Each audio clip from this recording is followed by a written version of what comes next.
Was there more you could have done, anything to put them away? Well, in the first half, it was fouling. I mean, they had 20 free throws. They went to the line 25 times. We kept fouling. And most of them were fouls. And that's something that we've made a point of emphasis to kind of correct our fouling. We were a big foul team last year. Tonight we fouled a lot, and that's kind of really what kept them in the game early. And this is kind of a pretty typical script when this happens, and then they start making shots and you don't. All right, so that was brutal last night at Target Center. Judd had a front row seat, media row, watching that game. But every Tuesday, who gets it and who doesn't, presented by Federated Mutual Insurance Company. Federated's here. If you're looking for risk management, maybe you foul too much. I don't know, maybe you give up 43-point fourth quarters. Fouling. And you're looking to mitigate risk. Federated has been helping business owners for over 100 years. Yeah, how many times did he say foul? And he says it with this just disgust. Fouling. We're going to foul. Foul. We're a foul team. You smell foul. So Federated Insurance, federatedinsurance.com. And remember, at Federated, it's our business to protect yours. I'm going to start us out here with a who doesn't get it, gentlemen. Malik Beasley. Mm-hmm. New rule on this show and new rule for the Timberwolves. Malik Beasley should never shoot the ball as many times in a game as Karl-Anthony Towns unless Towns gets hurt or unless Towns fouls out in the second quarter or something. Last night, and Judd, you were right there, so you can give us your observations, but Malik Beasley hasn't been able to knock down shots yet this season. Like, he's one of the best shooters in the NBA. It has not clicked for him yet. And last night he decided, I'm going to shoot my way out of this slump. Mm-hmm. Come hell or high water, I'm shooting my way out of this slump. And so he took 12 3-pointers. He only made 3 of them, and I think a couple of them came late when the game was already out of hand. He shot 4 of 16 from the field. Towns was 8 of 17 because he's one of the most efficient players in the NBA. The problem with Beasley is, outside of a couple rebounds here and there, he doesn't really offer that much value outside of threes. So, like, if you're going to shoot 12 threes and make barely any of them and add nothing else, that's how you wind up blowing a double-digit lead to the Magic. Like, he almost single-handedly shipwrecked the Timberwolves last night by just deciding, this is the game. I'm going to bust out of my slump. All right, no, dude, you're a role player. So just let's take a step. You take a few to see if you're hot, and then if you're not, then you just sort of fade back into the flow of things and wait for the ball to come to you wide open. I've said this since opening night. I don't know with where this team wants to go that he's a fit here. Like, he's coming off the bench. He seems, because he's not starting, he seems intent on imposing his will, to use a football term, like, I'm in now, feed Malik the ball. Got to get mine, dude. It's Heat check city. Yeah, exactly right. So I don't know that if I am the Wolves, that I really think that this guy has a long-term future here. And if you can find a team that says, we'd love to have Malik Beasley, he's going to be our shooter and he's going to start, I think I might make a trade. I mean, just saying. Well, don't you guys think that he's probably been in every iteration of a Ben Simmons trade? Yeah. Like, for salary cap reasons, first and foremost, but like all of the conversations they've been having, like, he's probably been like the central figure. Like, he's, I guess he is up to 32% from 3-point range, but he's averaging per 36 minutes, he's averaging 10 threes a game. And again, he's one of the best shooters in the NBA, but he doesn't do much else. He's not going to play lockdown defense. And he might need to start for somebody. Yeah, for a bad team. He's a 20 points per game guy on a 60-loss team. There you go. But this team aspires to be more than that. Bingo. Like the Wolves, I feel like the Wolves had guys like this throughout some of their bad runs, like Kevin Martin, 20 points a game on a 25-win team. The great Kevin Martin. I love the Kevin Martin shot. Yeah. So, all right. So Malik Beasley doesn't get it. Dude, pump the brakes. Just pump the brakes a little bit. Rex, go ahead. All right. I'll do a who doesn't get it, but it's positive. It's a positive who doesn't get it, and it's from the Wolves game. I'm going to say Wolves and Minnesota sports fans who think this is the same old Wolves. And I get it. Yeah. You lose to the Magic. That's a bad loss. You lost to a Pelicans on the back-to-back. Also a poor loss. But guess what? This team is 3-3. They're not 1-6. They're not 0-6. This team is still gelling, and I know the D'Lo injury, we're still waiting to hear the severity of that, but Cat is healthy, Anthony Edwards is healthy, and Anthony Edwards is carrying this team to a new level. I mean, this dude is such a self-aware guy that he comes after that Pelicans loss, and we have to share the ball, and he's 20 years old. And then he comes out yesterday saying a similar comment as well. There's no need to bail on a team right now that's still mostly healthy and still gelling together. This is not the same old Wolves. If it was the same old Wolves, they'd be 0-6, and you'd be getting your butts kicked throughout the first 6 games. It hasn't been the case. This is not the same old Wolves. I'll take some of the Macadac Kool-Aid. I'm also drinking it in. This is not the same old Wolves. We're going to be okay. Yeah, dude, I agree with you. I think it's really easy sometimes with the Wolves to just fall back into, and Royce did it on our Royce episode of Mackie and Joe, where you just fall into that's a bad loss, and so therefore it's the same old Wolves. This is going to happen. So this team wasn't going to go from, wherever they were at last year to just being like a 50-win team overnight. There's going to be games where Anthony Edwards puts up some clunkers, and their roster is not really complete right now. So I'm not trying to exonerate that. That was a terrible loss last night. They should not have lost that game. But there's going to be like 10 of those. Yeah. But there's also going to be games where they roll into Milwaukee and they beat Giannis. And it's exciting. So I said this with you guys and Royce earlier today. The range of outcomes in any given night for this team is so wide. Like, they could give up 43 points in the fourth quarter to a young and bad Magic team and lose. Or I could see them doing what they did to the Jazz twice last year, which is just beating one of the best teams in the NBA. So we're just going to kind of have to get used to the variance and the swings of this team and hold on for dear life. I would like to see, though, when they aren't playing great offensively, I would like to see the defense more consistently than engaged, which in the fourth quarter last night was good not luck the with case. Beasley on that. No, he had. So there was one dunk that I forget a Magic player had. He basically flew by Malik, and after the dunk, Malik stands there and just like goes like this. He holds his head like, "Oh my God, what happened?" It's like, you didn't try. Yeah. Malik, you didn't try. That's what happened. I can tell you very simply. You might want to put your body in front of the guy and try and take a charge. So anyway. Yeah. Do you have another Wolves one, Judd? Yes, and I've got a who doesn't get it. Okay. From the Timberwolves. Chris Finch. Chris Finch, you don't get it.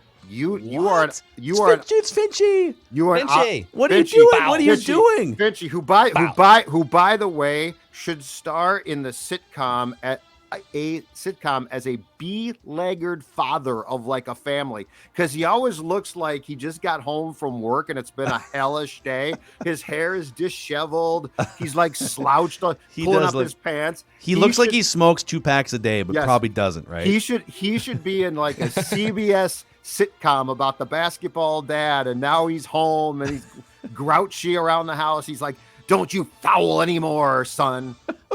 Here's why Finchy doesn't get it, though. Karl-Anthony Towns, to Phil's point from before last night, had 16 shots. He was 8 of 16, 23 points, 4 of 8 from three-point range, which is great. Malik Beasley, though, as Phil said, also 16 shots. Let's flash back to Saturday's game against the Nuggets. Karl-Anthony Towns, and by the way, I'm all for sharing the basketball, but I'm not for sharing it to the point of Towns does not get shots. Saturday in the loss to the Nuggets, 11 shots. Going into last night, with the Nuggets game included, in the past 2 games, he had 24 shots total in 2 games after having 15, 20, and 24 shots in the first 3. My point being is, Finchy, I love you. I think you're going to be a good coach. You're definitely a basketball diehard. All of that being said, Cat has to get his shots. He has to. Per 36 minutes, Karl-Anthony Towns is 3rd on the team in shot attempts, behind both Anthony Edwards and D'Angelo Russell. Now, if you just go per game, he's 2nd. Anthony Edwards averaging 22 shots per game, Towns just under 17, and D'Lo at 15.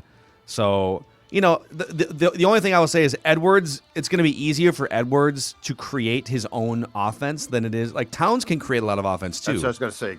But Edwards can kind of get anywhere he wants on the court. So I think Edwards is going to wind up taking more shots. Okay. But I'm with okay you. with that Towns is still not shooting the ball enough, or they're not running enough plays for him He's also been passing the ball out of double teams, which is what he should be doing. Mm-hmm. But yeah, But actually, go ahead. Go ahead. He's got that 3-point shot at times and doesn't take it, and he should almost always take it. Yeah, I got one more Wolves one here for you guys. Okay. Another who doesn't get it. All right, and it's anyone who still says that Anthony Edwards is Andrew Wiggins 2.0. Oh, I hope no one says that. I think we can squash that now, right? I'll give you one stat that will actually just squash it just out of hand. So Andrew Wiggins in his entire career has only averaged 5 rebounds. Now Andrew Wiggins is one of the more like bouncy athletic players in the league, right? Like he's lanky. It's not like he's 6'1", Chris Paul. Like if Andrew Wiggins wants to grab 12 rebounds in a game, he can, but he chooses not to. The only time he's ever averaged 5 rebounds in a game was 2 years ago, the year that he got traded from the Wolves to Golden State.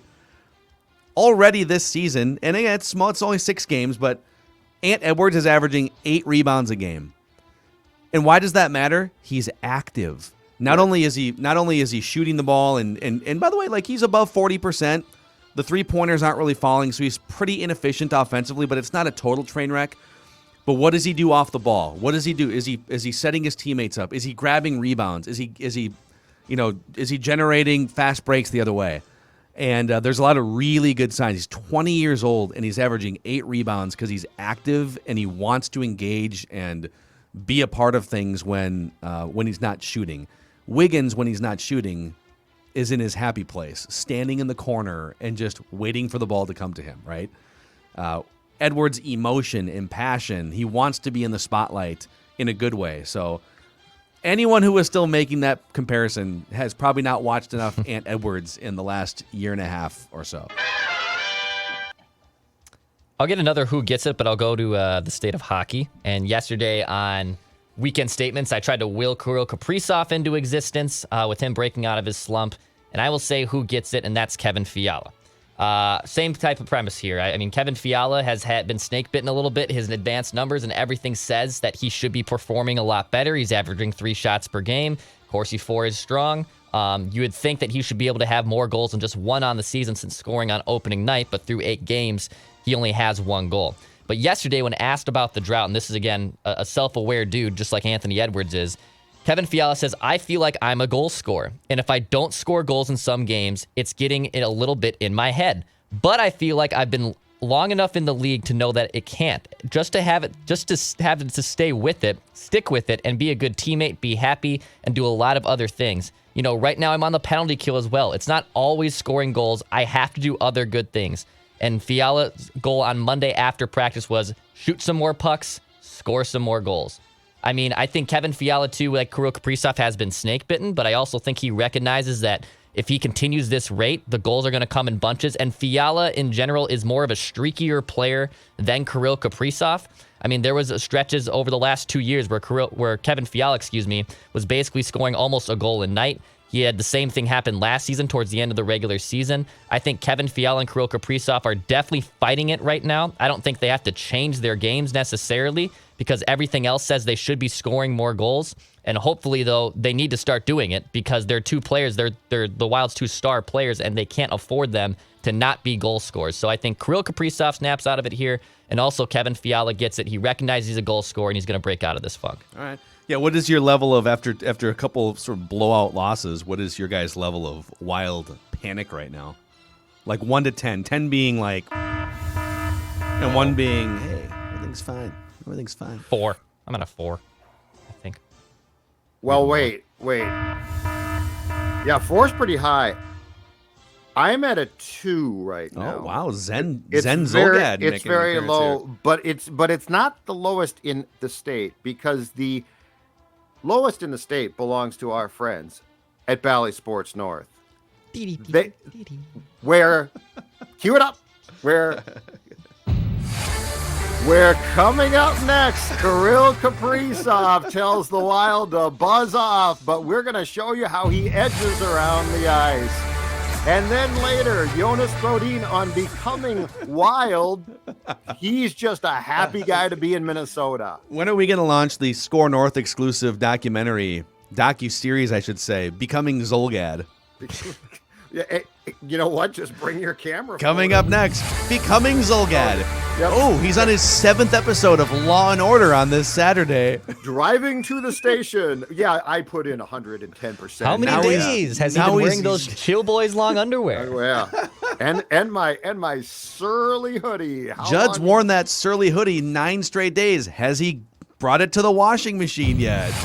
Find out next on Becoming Zolgad. And then we break down the origination of the hoodie. Where did it come from? We show you how it was made while glossing over the fact that Judd was just arrested and incarcerated for the rest of his life. We're not going to talk about that. We're not going to talk about any of the warts at all. There's nothing to see here, damn it. Nothing to see. Coming up next, we break down the life of Charlie Manson. He did some good work, actually. You don't know about it, but he played guitar and wrote some songs. Plays a little bit. And then later, serial killers, we find the positive in all they've done. While those other channels are talking about what they did wrong by killing people, we tell you what they did right. That's straight ahead on Valley Sports North. Oh, my God. It's sad. I honestly, in fact, you know what? I'll transition this. Who doesn't get it? Valley Sports North, wild, and I shouldn't say this because I like Wes Walls, and Wes Walls is positive, but at least he tells you things, and he tells you things. Watching Saturday's game, though, in game, it occurred to me, I am going to have to find a way to sync up the radio call with my TV. I can no longer take it. Can't do it. I can't do it anymore. I can't do it. And Andrew Cunanan once donated $5 to charity. Exactly right. We'll tell you how and what charity next. Cunanan's fashion designing underrated, and later. Oh my God. I can't. I seriously, on Saturday during the game, I reached my breaking point. I'm going to find a way to sync up the radio call. I don't care if they are on. Yeah. I don't care what station, okay? I can't do it anymore. I realized that as I was listening to it. It's been a long road. I mean, we're and the thing about it is, so all I want is this, because I know you're not going to torch the team. I don't expect that. That's not fair. But all I want is, can you do an ISO on Kaprizov, like, and just say, hey, here's what looks wrong and here's what looks right. So like, here's how to fix it. Here, it's a. I it's have a no. positive I still have. comment. I am a viewer. I am watching, quote, experts, right? People that played the game, and in game, I still have no idea what anyone's doing wrong.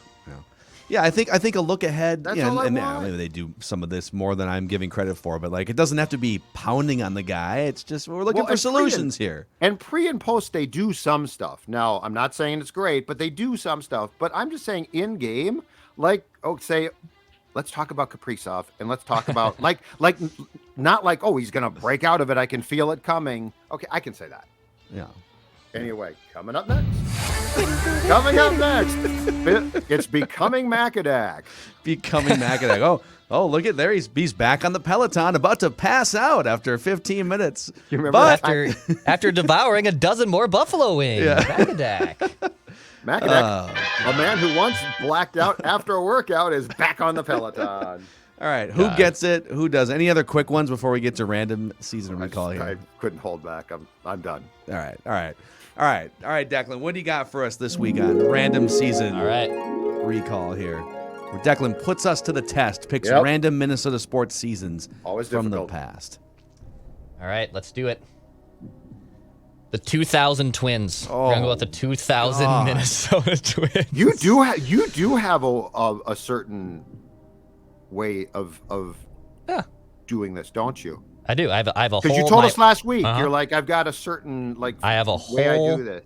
My organized spreadsheet that I look at every day. It just says to-do list. It just says to-do list, and it's 9 pages of unorganized, organized, mitigated to get disasters. Good for you. And I have all the seasons we've done, so I don't obviously repeat the season. Right. And I try to rotate each 4. But yes, we are down to the 2000 Minnesota Twins, and oh boy. So this is before they became good. This is kind of like toward the end of their horrible run. They were still really bad, but there were some young players probably being sprinkled in here. Yes. Okay. Yes, exactly. So I'll put you within 3 on either side, but how many wins did the 2000 Twins finish with? All right. All of these teams lost 90 games, but none of them lost 100. So we should be able to get pretty close here. Like from like 1995 basically or whatever forward. So I'm trying to think of how bad they were. I don't think they were like 99 loss. They might have been like 97 or 98 loss bad. So 95. So if we put it in the middle, then so high 60s, Phil? I kind of want to nail this, but so we're looking for the wins or the losses? We're looking for the wins. The wins. Wins. Okay. W's. So like 65 and 97, 66 and 96. So you're saying like 67 and 95? Yeah, I'm saying I think 67 is probably. I'm saying fair. high 60s. Yeah. Let's go 67. 67. Within 3. 69 wins. There we go, baby. 69, nice Jack wins. said. 93. Yep, there you go, Dax. Yep, 69, a very nice season for the Minnesota Twins. Kids If you love want it. to say it like that. But yeah, 69, 93 for those 2000 Minnesota Twins. Okay. Look at All this. right. Good start, On the Phil. board. On the Good board. start, Phil. Yeah. So 4 players hit double-digit home runs for that Twins team. Who were they? Okay. So, All right, this is just between friends here, but this Okay. would have been around the time Jock Jones would have been on this team. was Koski on this team? Koski for sure would have been on this team. Tory Hunter he had 1 year where he hit like 9 home runs because So- he was up and down. I Yeah, think what this was year- before Tory hit. I think this Yes. is before double-digit Tory. Tory Hunter got sent down in like May or June of one of these years. So I I think it was think this year. I think you're right. What was Coomdog still around at this point? Coomdog would have been gone by now. Okay. I think pretty sure Coomdog was with the Cubbies or the Because Dodgers. Coomdog was their all-star in '99, correct, in Coming Boston. up next, Ron Coomer teaches you how to 99? steal third base. That was my favorite Fox Sports North instructor of all time. the tutorials. That was my The favorite instructionals, that's one right. of all time. just barreling in. Didn't they have one where Glenn Perkins was trying to like help you learn how to turn double plays or something too? It's the like- 2013 he's like- Twins, That's man. right. Oh, yeah, that was not a fun post That's right. game. Okay, here's another name. wait. Matt Lawton was Yep. a staple on these teams. And he got traded for Rick Reed in 2001 or 2, right? Because Yeah, that team 01. was contending. So it's Lawton. So wait, it's Let's Lawton. go. Let's go. Yes. Well, Jones, between you and me, Jock Jones, Corey Koski. Koski, Matt Lawton. There might have been a Minkiewicz, Pierzynski situation here. Przinsky was Actually, David Ortiz. David Ortiz was hitting bombs on these teams. All right, hold on a sec. So yeah, that's true. Ortiz was on that team. Przinsky, I think. So the first wave of those kids was Przinsky, because he was in the Koski. first wave. Koski, yep. Minkiewicz, Jock Jones, Tory. Okay, I think Lawton. I love. Let's think go. that's- Let's guess Lawton. Let's get one on the board. I think that's a here. slam Matt dunk. Lawton, an official Yeah, guess. Matt Lawton, official. 13 bombs for Matt Lawton. Yep. I Nice think year. Dude, I saw a picture of Matt Lawton on Instagram a couple weeks ago. good. Let's just say Matt Lawton has been enjoying the fruits of being a retired him. baseball player. Good for him. You know what? Olivia.com, Matt, will be the place to go. Little free plug there. I think How about Koski. Koski? Yeah. Corey Koski, official Yeah. guess. Yep. 9 home runs for Corey Koski. 9. Really? 9. Okay. 300 year. He had a great year. / 300, 400, Okay. 441. Really nice year, but only 9 bombs. That was kind of these Twins teams. This is like heart of the steroid era, and these Twins teams could not hit home runs. It was really sad. Okay, Jock Jones. Jock Jones is like batting leadoff and stuff. He had a lot of that. Jacques Jock Jones. Yes, 19 bombs. Team leading 19 bombs for Wow. Jock Jones that year. I do like Ortiz, Phil. Let's go David Ortiz. He Big had probably, Papi, David Ortiz. 12 homers or something. Yep. Yes, sir. That's 3 of the 4. Okay, so we need one more. How many home runs did he have? David Ortiz had exactly 10. Okay. He had a really nice year, too. All right, so we're sitting good here. So I'm just trying to think through this team, and I'm sure we'll get to other guys on the Shortstop, roster. shortstop, no, right? This is pre-Guzman, pretty sure, because 01 was the year that Guzman had like Right. 20 triples. right. Right. This is pre-Rivas. This Yeah. might have been. Is that Stella? Yeah, Stella, stop that. Oh, she's right here. Hold on a second here. Help us guess. Who's a good girl? Who's a? Oh, who's Stella. She loves. Stella. Oh, my daddy will give you a kiss, and now you say hi. You say hi to the guy. Look at the camera. You're my daughter. Look at the camera. This is embarrassing. You're my daughter. Daughter. You're my Be daughter. a camera hog. That's right. I'm just trying to think of the diamond here. So we know Koski's at third. Take this off you. We got Jock Jones, Matt Lawton, and this is kind of the time where Tory Hunter was up and down. Yeah, I don't They think called it's themselves Tory. the Soul Patrol outfield, or that might have been Shannon Stewart too. AJ was Getting choked kind up? of catching. Trying to get And her I just off. have some acid reflux this morning. Oh, thanks for that. Thanks for the Some update. apple cider vinegar. Old Macadac has some yeah. acid reflux. Dougie Minkiewicz. Like there's probably a bunch of guys that hit like 8, 9, 11 home runs. So Yep. You mentioned the name. You mentioned a name. Well, how many? So there's 4. We've got 3 of them, right? Okay. And we've got 2 wrong guesses left, correct? Yeah. Let's go. So- you know what? Let's go AJ. Yep. That's right. Brzezinski? Exactly what I was going to say. Let's officially guess AJ Brzezinski. Yep. AJ had a nice year, hit 307, but only had 88 at bats and only had 2 bombs. All right. I think it was a September call up or Okay. something. So probably. other guys we've mentioned here are Doug Minkiewicz. We did mention Guzman. I don't think it's him. No. Trying to think of other guys we mentioned. Tory Hunter. It's Who played? possible Tory. So who played center on that team then? Because Jack Jones would have played. Well, Tory Hunter. Right, played- but he largely was, played center field for this team. right. But he got but sent. He got but sent down. I'm pretty sure. Right, and he was hitting like a $198 when he got sent down. So I don't know if he rebounded for double-digit home runs. I'm pretty sure he hit like 9 or 10 Okay. with a right. with a rebounding average, and then the All next right. year in 2001 he hit like 25 or 27 or something. Okay. So it's either to me it's either Minkiewicz or Tory Hunter. What was there a veteran on this team? Dex who said might we have already mentioned him. mentioned him? Okay. All right. Yeah. God, I don't think Minkiewicz hit. Take that take many your home pick, runs, Phil, did he? so I can blame you. Because Phil had the option to make the guess, and he just guessed it wrong. Let's be very Yeah, clear. The okay. timeout was there to All be. right. Then I'm to be gonna called. take charge here. Okay, I'm gonna do what Kirk Cousins refused to Yep, do. until you're wrong. And in I'm going to which do case 2 you'll- things. I'm going to tell you that I think Tory Hunter hit 9 home runs. This is like Okay. I'm calling a poker bluff here. Okay. I think Tory hit 9, and I'm going to say Doug Minkiewicz. All right. Ah! Don't tell us it's Tory Hunter. Dougie Baseball had 14 at bats that year, also collected 6 hits. What? But only 14 ABs. Wow, 6 for 14. That's a hell of a season. Yeah. Our boy Ron Coomdog was still there. He had 16 Oh my bombs. God. dude, Son I'm sorry, of. I'm sorry. You know what? This was impromptu press conference right now. Yeah. Okay, sorry. I had the right guess, and Phil stopped it. He boycotted it, but I mean, I just don't go have talk the Phil option to about that. change the guess at the line of scrimmage. Go talk to Phil about that, okay? Okay, so how many home runs did Tory have? Tory Hunter had 5 home runs that year. Okay, it was single digits. All right. And then the next year he had like 20 something. So, all right. What a Keep going here. hodgepodge. The Twins led the American League in this offensive statistic. Okay, if Christian, And it was a positive statistic, too, by the way. It's not like strikeouts or something bad. Like, they led the league in this offensive statistic. if Christian Guzman was up, but by then it's triples, because he had that one year where he had a ton of triples, but I don't know if he I was. think it was 01. It might have been. He came over in the Milton trade, right? Mm-hmm. And so that's 2 years. Well, so that's 2 years after the Milton trade, or no, 99, it's not. 99 was the Milton 99. So yeah, you're probably right. So it's probably not that, but It could still have been triples. I mean, Jock Jones, Matt Lawton, Tory Hunter, those guys are probably hitting triples. What other things? It wasn't home runs. no.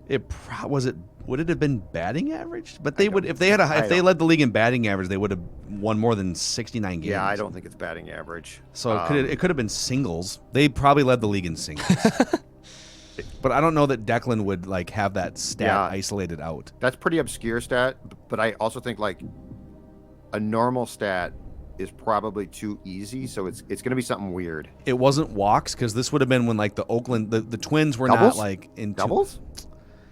Could have been doubles, but Like they didn't hit home runs, so they had to go somewhere. you know what? That's probably a good guess. Like They didn't hit any home runs, so they were probably trading home runs for doubles a little bit more. And the Dome was actually, in retrospect, notorious way more for doubles than home runs. All right, let's go doubles. They were third in the league in doubles. Oh, So wow. they were a good doubles team. Yeah. Okay, triples. It's got to be triples. Triples, final guess. Hmm. Triples. There you go. Wow. Christian Guzman with 20 Oh, triples see, he was on that that year. damn it. God. Oh, I almost swore. Sorry. I Tory knew he- had I almost Tory had swore. 7. I Jack knew- Jones I had knew 5. He had 20, but Well- God dang it. He was incredible. I just couldn't recall if that was 2000 or 2001. 13 players had a triple that season for that Twins team. Yeah, well, and Guzzi alone. Yeah, I mean Guzman had 20 of them. So That basically. Okay, now I'm thrown off. I'm like, I thought that was 2001. So- now I don't. Now I don't even know. So is this? So wait. So this team now then is Koski at third. Koski? Guzzi at Guzman short. was Was Rivas? Rivas must have been the second baseman then. or was Jay Canizero was still there? No. When did they Jake get? Canizero was there. Okay. when did they get Castillo? Oh, that was like Luis 04, Castillo, that was like 05. 05, 06. Yeah. Okay. Yeah. Yeah. Look, dudes, I'm old. Okay, He won a World Series with the Marlins in Yep. 2003. Okay. And the Twins got him. Okay, so who was this? So Coomer must have played quite a bit of first base then, right? Yeah. Yeah, and then David Ortiz would have been the primary DH. Yep. And then their outfield was mostly Jock, Lawton, Tory, and then whoever was a fourth outfielder. Who caught for this team besides Presents? Oh my God, it was Can bad. this be a question? Because Sure. I got a couple guesses for you. Sure. Okay. So give it how many catchers are we trying to guess here? We'll go with 3. So 3 AJ? guys. Yeah, 3 guys appeared in at least 30 plus games at catcher. Okay. Okay. Marcus Jensen. Excuse me, 4. 4 of them. did. Wow. Marcus Jensen. Marcus Jensen. Yes. Marcus Jets. That's a pull. I got this. Hold on. There's a guy. Oh God. What was the guy's name? He's from the La Crosse, Wisconsin area, and he played for the Diamondbacks in a World Series. Oh, Schaefer. Was that Schaefer? There was like a Danny Schaefer, and then there was another. Oh man. God dang it! I can see his face. Wow. Damien Miller. Wasn't Damien Miller like Randy Johnson's catcher? He played for the Twins. I'm trying to remember what year. There was also a who was the other guy? Oh my God! I can like envision these slap hitting, just awful Slappies. catchers that batted like $1.95. When was Blanco here? That was later. A little later. Henry Blanco was like 04. That's my wheelhouse. It was Joe Mauer. Okay. Who's Joe Mauer's backup? Loved Henry Blanco. Wasn't there? There was a Danny Ardois, but I can't remember if he was a catcher or a pitcher. Wow. Danny Ardois. I'm gonna guess Danny Ardois. Oh snap! Wow. Oh, look at this. Oh my Yes. God. Oh my God. Okay. One So you got- more. So you got 3. This is post Matt Wallback. I think. Oh yeah, he you was said dominant. Pierzynski. Like Pierzynski, I just gave that to you. Yep. right? Yeah. Yep, Okay. yep, Yeah. Okay. Yeah. You're missing one then. Yep. Oh my God. Ardois. Marcus Jensen. Damien Miller. God, that was a heat check. When right there. was? Thanks. Matt Malik Wallback? Beasley. No. He was earlier, right? He was like When- 97. When was Or Tom 90s. Prince This here? team had so many Tom catchers. Prince. Tom That's a good Prince. Tom Prince came along around That's a this good one. time, I thought. one. Tom Prince. I don't know. Hold on. So like there was. You want to keep No, going? I got there's another guy, and Gotta- I think this guy also.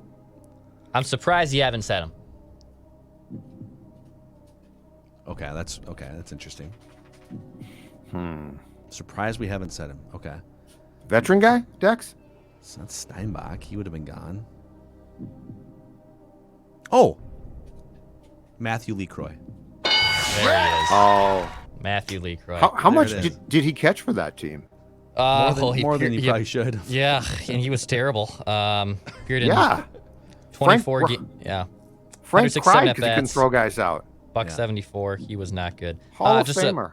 Yeah. Couple. Let's do one more here. Actually, 2 players had double-digit saves for the Twins that year. 2 relievers racked up double-digit saves. Who were they? Okay, so just between friends here, this is definitely like LaTroy Hawkins. LaTroy Hawkins would have done enough to get the closer role in 01. So he probably in the mix. Eddie Gordado was a main setup guy. They also had I think they had Greg Swindell on this team. Let's go, Judd. I mean, LaTroy Hawkins. When did Aggie come back to start and then got moved back to the bullpen? Because he came back from the Cubs. They traded him to the Cubs, and then he was with the Red Sox eventually. But he came back here and he was going to start. Yeah, and then I feel like he ended up back in the bullpen. I thought that was 98. But that might have 99. been, yeah. We also had him on one of these recently. Okay, so yeah, I think LaTroy and let's guess Guardado LaTroy. are probably good guesses. LaTroy is one of them. Okay, and then Gordado. I'm just trying to think of the other options here. Greg Swindell, kind of. I'm pretty sure he was on that team. Eddie Gordado. Was Mike Tremblay still on? LaTroy had 14. This other guy had. I will say Gordado had some saves. He didn't get to 10 though. Okay. So, who else would have been? So we might be talking about a veteran reliever like a Swindell by that time. Let's go Greg Swindell.